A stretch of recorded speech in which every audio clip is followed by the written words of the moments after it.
समस्त को नमस्कार। सबू गणमाध्यम प्रतिनिधि को स्वागत जनाऊँगी। विशेषकर राज्य सरकार डिमडिम पिटुंट जे वर्ष एक उपलब्धि अनेक किंतु राज्यवासी कौन उपलब्धि ताकू ए वर्ष भितर देखि सारी। एबे आमे जिबा जाजपुर पुलिस भूमिका को नहीं मु आगुरु आरुआ घटना भी कही जे जाजपुर पुलिस उपरे मोर भरोसा नहीं। एबे आमे कथा बा जाजपुर पुलिस दोमुआ नीति महिला पुलिस मध्य थाना रे असुरक्षित। राज्य रे आज महिला हो छात्री हो आज असुरक्षित गोपालपुर हो बालेश्वर हो बरंगारू जाजपुर पर्यंत सबुटी आमर तो भरोसा नहीं।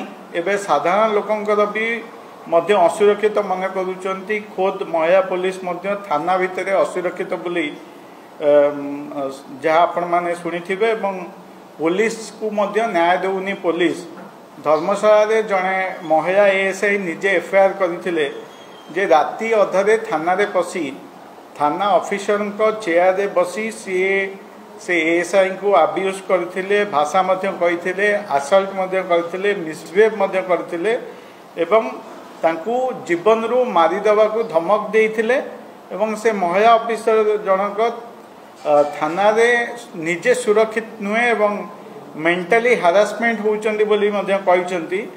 एहा मध्य पाखापाखि 2 मास रु अधिका समय गलाणी किंतु एक्शन तो दूरर कथा पुलिस तांको सांगे धरी बुलुचंदी। पचारिबारु पुलिस कहिचंती जे आमे तथ्य खोजुचु, प्रमाण मिलले आमे एक्शन नेबु बोली। किंतु आईन रो दुईटी बाट केमिति हैला। धर्मशाला थाना रे जदि निज महिला ऑफिसर एफआईआर को विश्वास करूनांती ताले बड़चना थाना रे अलगा केमिति हैला।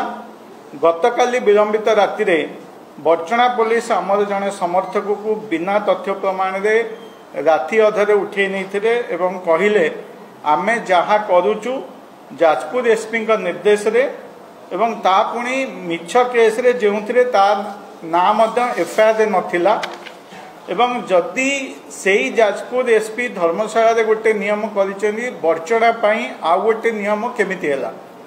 तेणु मोर मोहन सरकार को प्रश्न जे जाजपुर पुलिस कहा साहस रे बा कहा निर्देश रे आईन को अलग अलग बटरे नेउचंदी सरकार के चाप रे ना धर्मशाला खणी माफिया पैसा रे एमती करूचंती।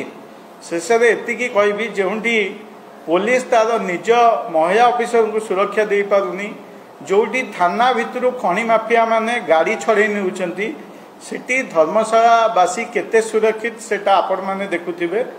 पुलिस उपर जनतार भरोसा तुटुची। आमको एवं भगवान ही साहा भगवान आम जाजपुर एसपी को सद्बुद्धि दियंतु, साहस दियंतु जेमिति से तांका निज कर्तव्य ठीक भाव में लिभे पारे। Thank you.